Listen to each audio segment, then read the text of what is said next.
material to different color than this one right here. This is one of the things that they change throughout. You also notice they have all this extra stuff on their bodies versus how my setup is. Think of this as before jumping and after. Yeah. Note, like my backpack is hanging down here. So my parachute would be on my back, just like you see these two over here. That's when you jump out, your chute opens, you land on the ground. Then after you land, you take off the parachute, you take off the life preserver, the backpack flips over, and you can see it clips to my person, just like that. So then that way, it doesn't go anywhere, and I have all the freedom up front to be able to run and be an effective combat trooper. Mm-hmm. How do you carry your rifle when you jump? Just like you see him right here, it just slings into your arm. Sometimes they would strap it to them in a different fashion. There wasn't really a specific, they didn't tell us how to do it. It was just, you sort of had to figure it out and build yourself. How to gear it. You know, you can see he's got his Thompson upside down here. His rifle's actually hidden in a holster over here. And then the other ones, they just kind of sling it onto their bodies like that. But the important thing is that that skinny door, that's what you're jumping out of. So you have to make sure you can fit through there. You can't have, you know, the rifle like this because it's gonna get caught in the door. But for a hot zone, you carry it on you, right? So you jump in ready to fight already. So you have your rifles in your hand? You cannot carry your rifle when you jump. It has to stay strapped to your body. When you hit the ground, you actually are supposed to tumble. You're supposed to fall. If you try and stick your landing, you will break your ankles. Oh. Yeah, we're coming down with about 100 to 120 pounds of gear at about 35 miles an hour. So yeah, if you try to just stick it, something will hurt. So you land, you take off your helmet, and then you have to pull off your whole, your chute rig's gonna come off first, then you have to take off the yellow life preserver, then the backpack flips over, you're gonna clip it on if you have the time, then you're gonna unsling your rifle, open the action, and then your ammo is located right here. So you take out a clip, load it in the top, and then you're ready to go.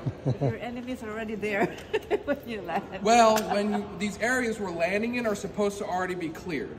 All right, they're supposed to have scouted out and found a safe area for us to jump out of. And when you go inside, he'll show you there's a system, a series of lights. And when the navigator knows, he's reading the map, knows that we're getting close to the safer area, they'll turn on the red light to tell us to get ready, and then when we're over that area, the green light comes on to tell us to jump out. But if you jump out when the green light's not on, you could end up in a lake, in an enemy camp, stuck in the trees.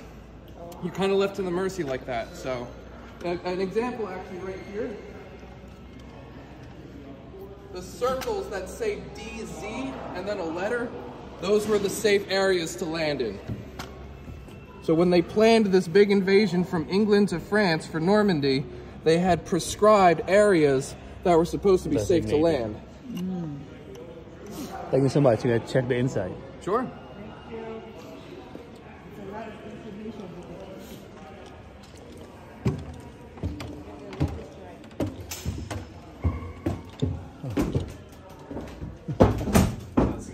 Good, how are you?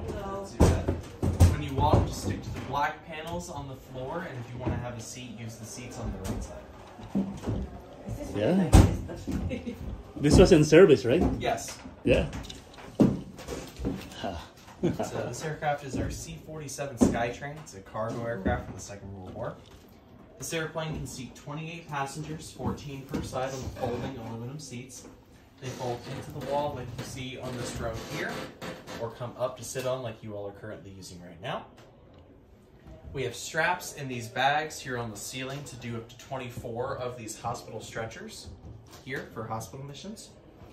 Or we can open the whole floor of the airplane up and fit up to about 6,000 pounds of cargo inside the airplane.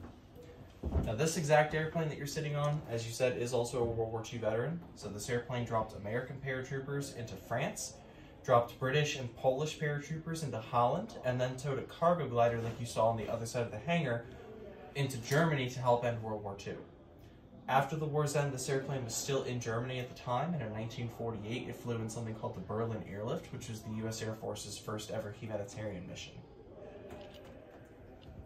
Now the cockpit up at the front here is open. It does get a little narrow, so just watch your step. The C-47 typically comes with a crew of 5. There are 2 pilots up at the very front, a radio man who sits to the right, a navigator such as myself who sits to the left, and an engineer who's here in the back to take care of the passengers